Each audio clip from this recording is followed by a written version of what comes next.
আরজিকর কাণ্ডে ফের মুখ খুললেন সৌরভ। তিনি জানালেন এটা লজ্জাজনক ঘটনা।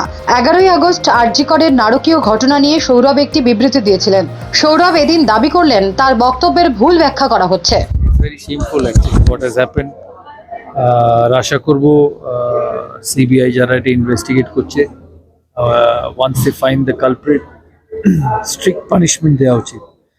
এমন পানিশমেন্ট যাতে মানুষ এসব করার কথা জীবনে নাও ভাবে। That is very important. The punishment has to be very very severe.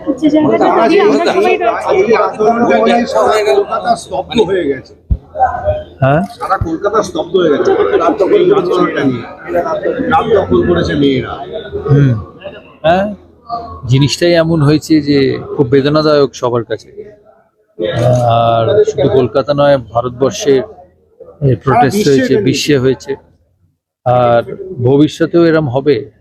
যে যে জায়গায়, ইন্ডিয়া হোক, ইন্ডিয়ার বাইরে হোক, মানুষের সাথে খারাপ ব্যবহার করবে, এরম ভাবেই মানুষ তার রিপারকেশন দেবে।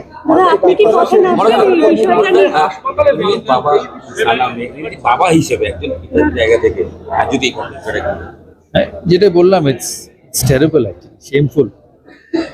আর যেটা বললাম যে ভবিষ্যতে সারা বিশ্বে যখন এরম ঘটনা ঘটবে, বিশ্বের মানুষ এরম করেই তার রিটালিয়েট করবে। নিশ্চয়ই, অ্যাবসলিউটলি। দেখা যাক।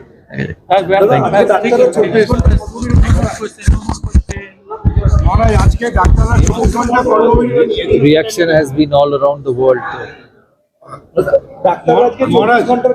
ডাক্তাররা 24 ঘন্টা কর্মবিরতি গেছে গোটা দেশ জুড়ে, এবং সেখানে স্বাস্থ্য ব্যবস্থা ভেঙে পড়ছে।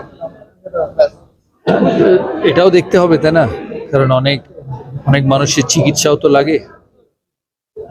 প্রোটেস্টও ঠিক আছে, কিন্তু ডক্টর কমিউনিটি এত ইম্পর্টেন্ট কমিউনিটি যে মানুষের এমার্জেন্সিতে তাদের লাগবেও তো সবসময়। ব্যুরো রিপোর্ট, সোনারপুর বার্তা।